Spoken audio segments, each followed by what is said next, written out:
Good evening and welcome to the channel's studios here in London with your international news around the world in 5. New Iranian strikes have been reported on a major gas plant in Qatar and in Saudi Arabia, where an oil refinery fire is under control. The price of gas on international markets has risen sharply, at one point up 42%. The US and Israel struck Iran on Saturday, killing the country's supreme leader Ayatollah Ali Khamenei.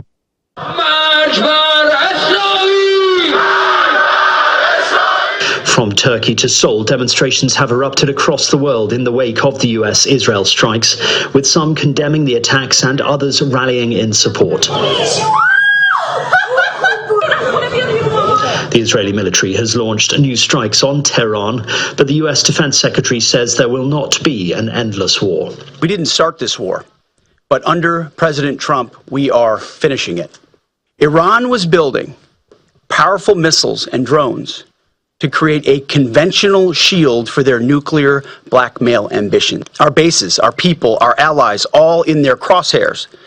Iran had a conventional gun to our head as they tried to lie their way to a nuclear bomb.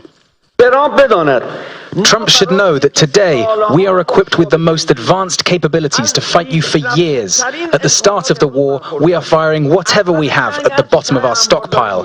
But as it continues, we will use our most powerful missiles, the things we have not revealed until now, the ones we have kept under wraps, we will also bring out in the coming days. Footage appears to show the moment an F-15 fighter jet falls from the sky and crashes to the ground near Kuwait City. The video was filmed from the west of the city on the edge of the Al Jara area. Earlier on Monday, Kuwait's Ministry of Defense said several American fighter aircraft came down this morning, with all crews having survived unscathed. The 3 fighter jets were reportedly downed by friendly fire, according to the US military. Other images purport to show an unidentified pilot being rescued after ejecting from the aircraft. Meanwhile, at least 3 ships have been attacked near the Strait of Hormuz as Iran continues to launch strikes across the Middle East in response to the ongoing attacks by the US and Israel. 2 vessels have been struck and an unknown projectile was reported to have exploded in very close proximity to a third. Iran has warned ships not to pass through the strait, which carries around 20% of the world's oil and gas.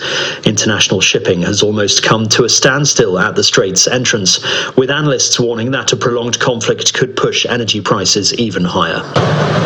2 people have been killed and over a dozen injured in a shooting outside a beer garden in Austin in Texas, in an incident the FBI says may be related to terrorism. The suspect has been identified as Diaga Jiangay, a naturalized American citizen born in Senegal.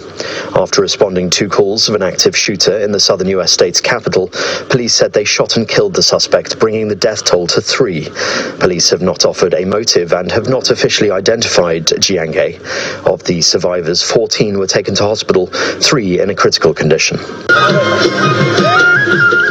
After nearly 3 years of diplomatic tensions, India and Canada have taken a major step towards restoring their relationship as leaders from both countries unveiled a wide-ranging set of measures aimed at deepening economic cooperation.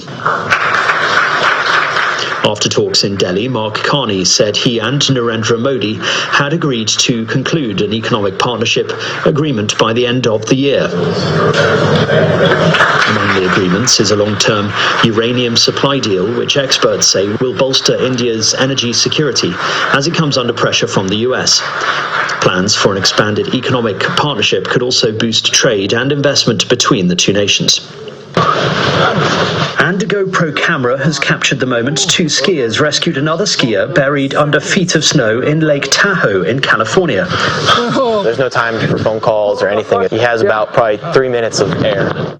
Carson Schmidt and his friend spotted the man in distress after noticing a pair of skis protruding from the snow.